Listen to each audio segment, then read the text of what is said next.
그 지난 35년에 어떤 일이 일어났는가 한번 봐보세요. 이거 봐보세요. 우리나라가 쭉 이렇게 외환위기 전에 진행되던 것들이 소득이 먼저 가계의 소득을 보게 되면요. 외환위기 터지기 전에 1인당 그 가처분 소득이 실질 개념입니다. 1389만 원 정도 됐었어, 연. 이게 뚝 떨어지잖아, 외환위기로. 그리고 그 이후에도 계속 떨어져. 이 기울기가 내려가잖아요. 기울기가 내려가잖아. 저 맨 끝에 기울기 내려간 건 마지막으로 코로나 팬데믹 때 내려간 거고요. 그러면 이게 그러니까는 이 충격들이 올 때마다 뚝뚝뚝뚝 떨어진 거야. 가게가 그 속에서 희생을 치른 거죠. 네? 치른 거야. 이거를 이게 어느 정도 차이가 나느냐? 가계의 소득이 2011년, 1991년부터 해가지고 한 20년 동안에 가계가 그러니까 이런 충격에 대해서 충격을 가계한테 다 전가한 결과 가계 소득이 그러니까는 원래는 한 3,400만 원 정도 갔어야 되는 건데 2011년 정도라면은 1,806만 원 정도뿐이 배분이 안 된 거야. 가계 소득이 이렇게 그러니까 억압받으니까 소비가 줄어들죠. 당연히 소비가 줄어들죠. 이거는 경제적인 지식이 많이 필요한 게 아니에요. 그거 봐보세요. 그다음에 이 충격이 진행될 때마다 소비가 어떻게 되는가 봐보세요. 소비가 92년도에 2,455만 원 1년에 그러니까 하다가 외환위기 터지기 전인 97년도에 3,458만 원 딱 기록했다가 외환위기로 뚝 떨어지잖아요. 떨어졌다가 이게 회복이 좀 되지만은 원래 추세를 회복을 못해. 원래 추세는 그러니까 그 이전에 있는 기울기로 가야 되는 거예요. 가야 되는 거야. 미국은 거의 이거대로 가. 근데 우리는 그 다음에 뭡니까? 카드 사태 터지고 난 다음에는 거의 옆으로 행보하잖아. 옆으로 행보하잖아. 안 증가해. 그러니까 경제 생태계의 가장 중심인 가계 소비가 멈춰버린 거야. 멈춰버린 거예요. 그러니까 이게. 네? 이게 그러니까는 진보 정권이든 민주당 정권이든 뭐라고 부르든 간에 그 정권에서 일어났던 일들이야. 그러니까 이명박 박근혜 정권이나 민주정권이나 별 차이가 없었던 거야. 이런 면에 있어서는요. 이거 반성 없으면은요. 민주당 장기 집권이라는 것은 꿈입니다. 그건 환상이야, 환상. 그럼 민주당이 장기 집권 못하면 어떤 일이 일어난다는 얘기냐? 윤석열 어게인뿐만 아니라 윤석열 플러스 윤석열보다 더한 집단들이 등장합니다. 가면 갈수록. 네? 거기에 소위 말해서 아까 앞에서 얘기한 중도층이라는 사람들은 뭡니까요? 정치에 대해서 굉장히 어떻게 됩니까? 정치에 대해서 혐오감을 느낍니다. 네? 민주당이 집권하나, 네? 국힘당이 집권하나, 도대체가 뭐가 다른 거냐? 이런 질문들을 던지는 거예요. 네? 이거 하려고 그러니까 민주당이 집권하는 거냐고. 그래, 이거 하려고 집권하는 거라면요. 민주당 정치인들 다 그러니까 귀족이라고 할 수밖에 없는 거예요. 투표할 때는 국민들한테 서민을 위한 정치를 하겠다고 맨날 이빨린 소리 하지만은 실질적으로는 귀족화가 된 거예요. 그러니까 예? 이걸 모르면 무능한 거고 알면서도 방치하면은 그거는 귀족화가 된 거예요. 이재명 대통령이 억강부약 대동세상 얘기만 하면 뭐합니까? 억강부약 대동세상이라는 게 뭐예요? 같이 그러니까 우리가 힘이 집중된 세상을 그러니까 예? 모두가 그러니까 같이 함께 잘 사는 세상 만들겠다는 거 아닙니까? 그럼 모두 함께 잘 사는 세상 속에서 핵심은 뭐예요? 서민들이야. 서민들은 누구를 얘기하는 거예요? 경제적으로? 저소득층과 중산층이죠. 이들의 그러니까는 소위 말해 생존 문제를 해결하지 않으면은 무슨 게 억강부야 있고 대동세상이에요. 예? 그거는 그러니까 표를 얻기 위한 하나의 그러니까 이빨린 소리지. 예? 그럼 또 실패하는 거야. 또 실패하는 거예요.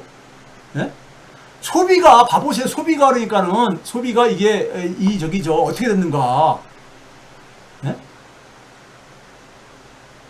그래서 노무현 대통령이 임기 끝나고 나서 자기가 그러니까는 이 소위 말해 사회보장 지출을 쫙쫙 예산을 긋고 올렸어야 되는데 그걸 못한 게 한스럽다고 이렇게 얘기한 거예요. 물러나서 한스럽다는 뭐래요? 물러나고 나서 있을 때 그러니까 할 수 있을 때 안 하고. 이 문제는 민주당이 뼈저린 반성을 해야 되는 거예요. 이거 안 하면은요. 자, 그 다음에 넘어가 볼게요. 시간이 없으니까요.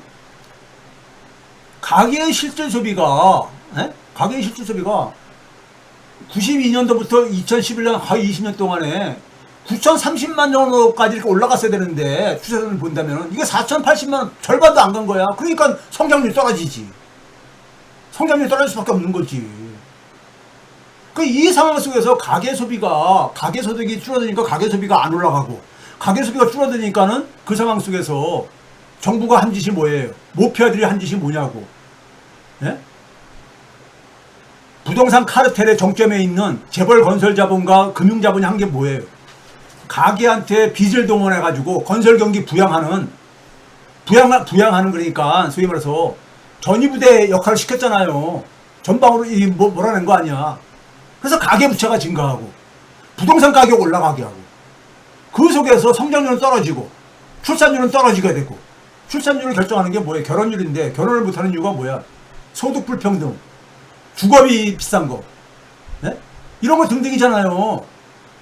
그 결과가 최종 결과가 뭐예요? 일자리 생태계가 일자리가 하니까는 65세 이상의 일자리가 청년층 일자리보다 더 많은 나라, 주요 국가 중에서 유일한 나라예요.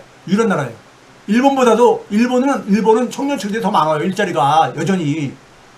네? 우리보다 그러니까 65세 이상 비중이 더 높음에도 불구하고, 네? 일본화가 아니라 일본을 이미 제쳐버렸어. 우리는요. 네? 일본이 오히려 뭐냐면 한국화 이렇게 거꾸로 얘기할 지금 상황이에요. 이거 봐보세요. 1991년도부터 박근혜 때까지 보게 되면 이게 뭡니까? 이게 소위 말해서 소비와 소득의 악순환이, 억압의 악순환이, 예? 소비가, 이게 기울기가 푹 떨어지면서 가잖아요. 가계 소비가 악화되면서 가계 부채 증가하고 수출에다가 목을 베고 가계 소득이 억압되는. 이게 봐보세요. 1인당 그 국민들 소득하고 추세선에서 보게 되면은, 박근혜 때까지로 좀 연장을 해보게 되면은, 4,688만원까지 갔어야 되는데, 2,070만원으로 절반도 안 되잖아. 예? 소득이 그러니까 억압되면서 소비가 억압되고, 소비가 억압되니까 소득이 억압되는 악순환이 구조화된 거야. 그 경제 생태계가 붕괴되지. 예? 경제 생태계가 붕괴되죠. 우리가 어떤 강 생태계나 이런 생태계를 한번 자연의 생태계를 생각해 보세요. 예?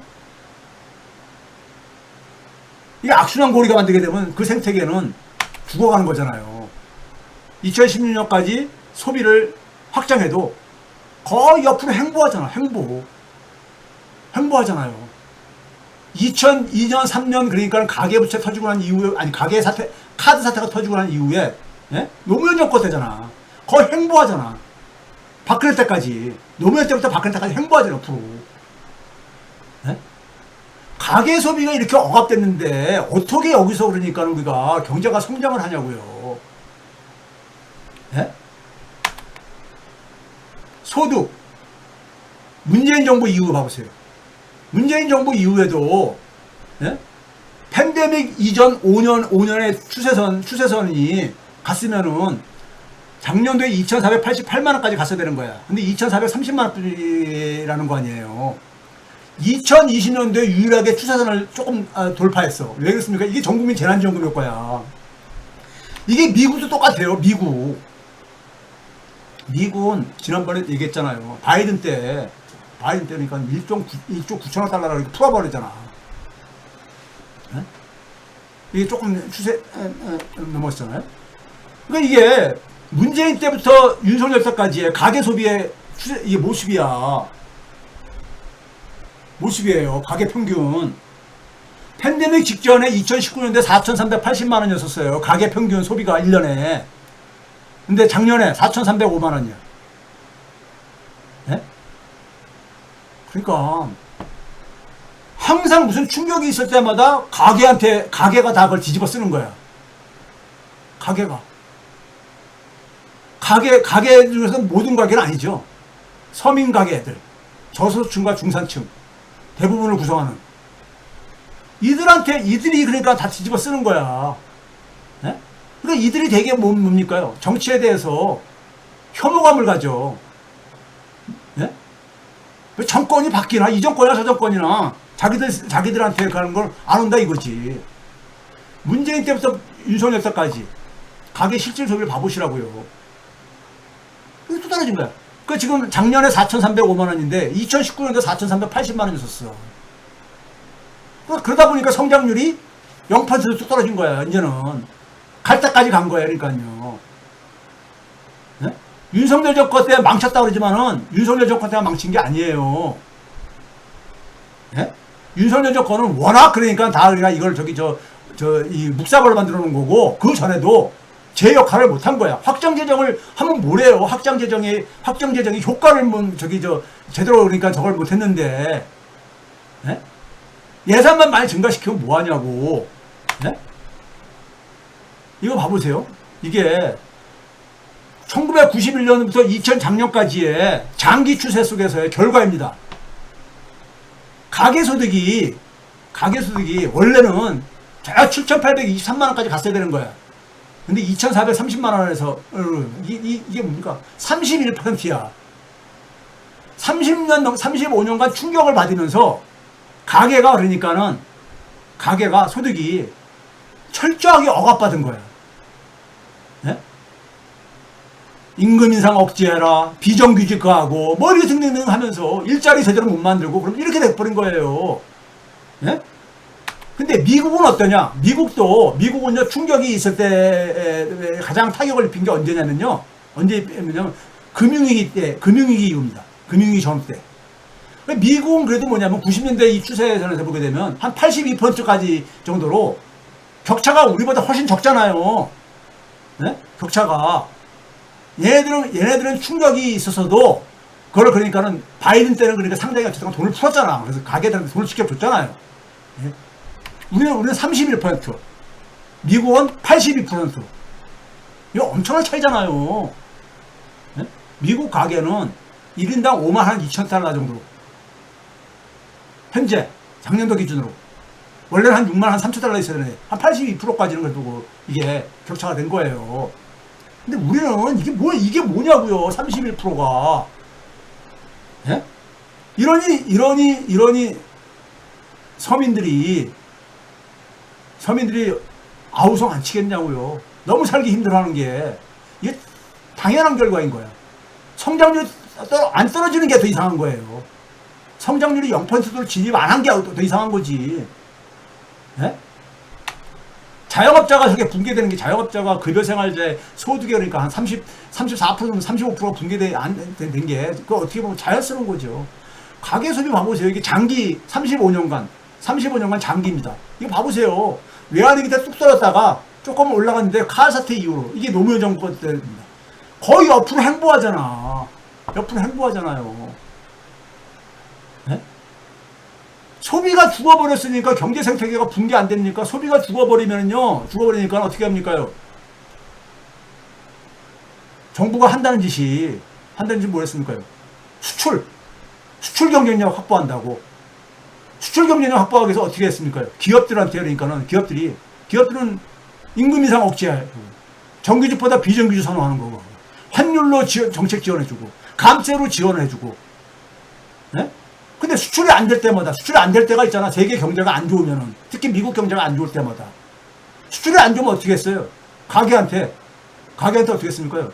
자, 미래소득 땡겨가지고, 그걸로 소비하거나, 아니면 그걸로 건설 경기 부양해줘라. 이렇게 한 거 아니에요? 그래서 가계부채가 증가한 거고, 이건 제가 얘기하는 거 봐보세요. 이건 이해하는데 힘듭니까? 힘드냐고. 가계부채가 폭증을 해. 네? 그 결과로 부동산 가격이 올라가니까는, 더군다나 일반 국민들은 뭡니까요? 고용이 비정규직이 증가하고 언제까지 일할지 모르는 고용 불안 속에서 어떻게 합니까? 재테크. 근데 부동산 재테크만 한 게 없잖아, 대한민국에서. 그러니까 정부가 건설 경기 부양하면서 아파트 가격을 끌어올리고 하니까는 가게들도 그냥 자발적으로 가계부채 동원해가지고 부동산 투자하고 부동산 투기하고 이렇게 대응할 수밖에 없었던 거야. 그 속에서 가계부채가 폭발적으로 증가를 하고, 그 가계부채가 결국은 뭡니까? 도구로 돌아오잖아요. 가계부채, 이 부동산인 건 뭐예요? 경제의 몰핀이었던 거예요. 몰핀. 부채 상환 부담이 증가할 게 아닙니까? 원리금 상환 부담이. 예? 그러다 보니까 금리가 좀 올라가게 되면 타격이 그냥 바로 오죠. 그리고 건설 경기가 지금 3년 6개월간 가되는 게 아까 앞에서 얘기한 거잖아요. 네? 이게 그러니까는 처방을 근본적인 문제를 원인을 그러니까 해결하려고 하는 게 아니라 원인은 어디에 있어요? 가계 소비가 죽은 거야. 가계 소비는 예주고 가계 소득이 거돼서요. 네? 이 얘기를 지난번에도 하니까는 어떤 분들이 대안을 제시하라는 거야. 대안 내가 제시했잖아요. 이거 뒤에서 다시 한번 얘기하겠지만 진짜 어쩌다 한번 방송을 듣고 나서 대안을 얘기하는데 참. 대안을 제가 이 방송을 쭉 들으시는 분들은 얼마나 제가 반복해서 얘기했습니까? 재정 운영과 관련해서 뒤에서 다시 한번 얘기할게요. 네? 시간 때문에 제가 반복해서 매 방송 때마다 그걸 반복해야 됩니까? 그럼 매 방송 듣는 분들은 지겹지. 똑같은 얘기 반복해서 들으면요. 가계 소비가 장기적으로 어느 정도 이렇게 됐느냐? 이렇게 벌어진 거야. 네? 그러니 경제가 안 붕괴돼요? 안 붕괴되는 게 오히려 더 이상하지. 안 붕괴되는 게. 우리나라가 내수가 취약성이 구조화된 그림이 바로 이 그림입니다. 여러분들이 끔찍하지. 설마 이 정도예요, 교수님? 이거 제가 한국은행 자료를 계산한 겁니다. 미국하고 한국 비교해보세요. 한국은 69% 했던 거, GDP 대비 69% 했던 가계소비가 55%가 떨어졌단 말이에요. 한 15% 정도, 포인트 정도 줄어들었잖아요. 미국은 어떻습니까? 이게 안 변하잖아. 지난 30년 동안에요. 그러니까 성장률이 지금은 우리보다 더 높지. 우리는 계속 성장률이 떨어졌고 90년 초만 하더라도 우리가 미국보다 성장률이 어땠습니까? 4배 정도는 높았었어요. 근데 우린 계속 미끄러지고 미국은 그게 안 떨어지고 더군다나 바이든 때 또 올라가기까지 했으니까는 이게 왜 그래요? 가계소비가 타격을 안 입었으니까. 네? 이거 소득이네. 소득 비중이요. 가계소득이 그러니까는 파란색이 미국 가계소득 국민 총소득에서 차지하는 비중이고 오렌지 색깔은 우리는 이 가계소비가 너무 비싸게 가가지고 제가 착각했는데 그림상으로는 소득입니다. 소득. 한국에 그러니까 처분 가능 소득, 미국의 처분 가능 소득이 국민 총소득에서 차지하는 비중이에요. 가계가 그러니까는 가계의 경제력이 물론 불평등은 그 안에 있지만은 가계소득의 배분이 안 망가졌잖아. 그러니까 미국 경제 생태계는 그러니까 이게 유지가 되는 거예요. 네? 수출이 별로 안 하더라도 이게 정상적인 나라의 모습인 거예요. 정상적인 경제. 자, 그러면 그럴까요? 교수님, 가처분 소득이 이렇게 안 줄어들었다는 얘기는 가처분 소득에는 세금이 영향을 미치지 않습니까? 좋은 지적이에요. 그래서 제가 그런 질문이 나올까봐 한국의 개인소득세 GDP 대비 미국의 개인소득세 GDP 대비를 봐보세요. 미국은 거의 안 변해. 9에서 10% 4에서 9% 안팎에서 거의 안 변하잖아요. 우리나라는 조금 올라갔지만은 미국에 비해서는 거의 거의 2분의 1 내지 3분의 1 차이가 나잖아요. 우리가 그러니까 세금도 적게 내는 거야. 근데도 가처분 소득은 어땠어요? 우리가 계속 하락하고 앉아있고. 그 얘기는 뭐예요? 조세가 제대로 기능 못하고 있다는 거야. 조세가 제대로 기능을 못하고 있는 거죠. 우리나라 같은 경우는요. 제가 이거 여러 번 얘기했잖아. 네? 이거 봐보세요. 가계소비 지출 비중. 가계소득이 악화되니까 당연히 보면 가계소비가 줄어들지요. 줄어들지. 가계소비가 줄어들게 되면요. 당연히 어떻게 했습니까요? 나머지가 다 제대로 돌아갈 리가 없지. 그건 여러분들 그동안 제가 여러 가지 다 얘기했잖아. 가계소비 비중이 하락하고 우리나라 주요 경제, 사회경제 지표가 심지어 뭐냐면 결혼율, 출산율과 다 연관이 있더라고. 이게 주요 선진국가의 가계소비 비중입니다. GDP 대비. 우리나라만 50%가 안 되잖아요. 우리나라만 50%가 안 돼. 네? 그러니까 우리나라는 경제 생태계가 붕괴된 거야. 이건 선진국이 아니야. 선진국은요, 생태계라는 건 뭡니까요? 생태계를 우리가 어떻게 알고 있어요? 그 어떤 지역 공간에서 함께 상호 의존하면서 생명체와 비생명체들이 상호 의존 관계를 맺으면서 네? 유지되어지고 거기서 그러니까 우리가 또 진화도 하고 그런 거잖아요. 네? 우리가 강 생태계가 되면 강에 사는 생명체들이 있고 네? 동식물 생명체들이 있고 그다음에 거기 토양, 물, 기후 이런 것들 다 관련되어 있는 거잖아요. 네? 한국은 이 50%도 안 되는 나라라는 얘기는 기본적으로 생태계가 붕괴됐다는 얘기입니다. 네? 붕괴된 거야. 자, 국민 총소득에서 가계의 처분 가능성이 차지하는 비중 봐보세요. 외환위기 전에 한 65%까지 이렇게 되던 것이 쭉 떨어지잖아. 김대중 노무현 정부에서 57%까지. 네? 이건 그러니까는 정권과 관계없이 이렇게 진행된 거예요. 그러니까 제가 그런 얘기 했잖아요. 제가 바깥에서 강연할 때 보면은 어떤 분들이 청중에서 민주당 정권에서 우리 삶이 낮은 게 뭐가 있습니까? 이런 얘기 질문을 한다고. 그렇잖아요. 서민들 입장에서 볼 때는 뭐가 낮았냐 이거예요. 민주당 정권 그러니까 우리가 그동안에 그러니까 우리가 15년 이렇게 줬는데도 소득하고 소비라는 것은 이거는 뭐 연관성이 굉장히 높을 수밖에 없죠. 돈이 안 드는 이유 제가 앞에서 얘기했잖아요. 화폐 유통속도요. 이게 왜 그런 거예요? 가계 소비가 이것도 차지하는 거야. 네? 돈이 안 드는 것은 뭐예요? 사람 몸에 피가 잘 안 도는 거라고. 혈액순환이 안 되는 거예요. 그럼 그 사람의 건강은 어떻겠습니까? 그럼 언제 쓰러질지 모르는 사람이죠. 네? 건강한 사람의 모습이 아니잖아요. 이게 대한민국의 이게 경제야.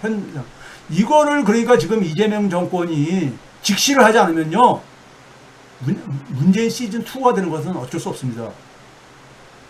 네? 시즌2가 되는 거. 그래서 이재명 대통령이 억강부역 대동세상 얘기할 때 제대로 짚었다 해가지고 제가 지지를 하고 그랬던 거예요. 근데 이거 안 하면 그러니까 도대체 차이가 뭐야? 차이가 뭐냐고요, 그러니까. 가계소비가 사인 자영업자가 우리 사회 속에서 가장 가는 게 발목을 잡고 있는 게 우리나라가 초양극합니다. 네? 급여생활자하고 집단들 간의 소득격차를 얘기할 때 우리나라만 있는 현상이에요. 급여생활자하고 자영업자 간의 소득격차가 자영업자가 35%도 안 되는 나라. 이게 전 세계에서 주요 국가에서 우리나라 같은 나라뿐이 없어. 선진국 중에서. 초양극화예요. 초양극화. 정규직 비정규직은 그래도 한 55% 안팎은 돼요. 중소기업하고 대기업 이런 격차는요. 근데 이건 대한민국뿐이 없는 거 현상이에요. 이거 주요 선진국가에서요. 초양극화죠. 초양극화. 이게 뭐하고 관련된 거예요? 가계소비 때문에 그런 거잖아요. 이재명 대통령이 어디 인천인가 어디 가가지고 시장 방문해가지고 소상공인이 살아야 된다. 핵심 짚은 거예요. 근데 그거 하려면 가계소비가 살아야지. 가계소비 안 사는데 어떻게 자영업자가 경제가 낮아요. 가게가 돈을 써야지만 자영업은 내수입니다. 내수. 지역사회 주민들이 돈을 써야 돼. 근데 주민들이 쓸 돈이 있는데도 안 쓰는 겁니까? 아니잖아요. 네? 아니잖아 그게. 경제생태계 붕괴의 결과가 가계부채 늪에 빠진 거야. 네? 가계부채 늪에 빠진 이유야. 가계소비 비중하고 가계부채 비중하고 상관성이 거의 100% 되는데 결혼율도 그렇고. 네? 왜 이게 다 이렇게 상관성이 가냐 이거예요. 경제생태계가 붕괴하면요 생태계는 다 연결돼 있어요. 경제생태계가 붕괴되면 사회생태계도 붕괴됩니다. 사회생태계의 가장 핵심 지표가 뭐예요? 네? 인구입니다. 인구요. 네? 결혼율이 떨어지지. 결혼율이. 네? 그러니까 출산을 안 하죠. 네? 그 결과가 일자리 생태계가 붕괴된 거죠. 제가 그랬잖아요.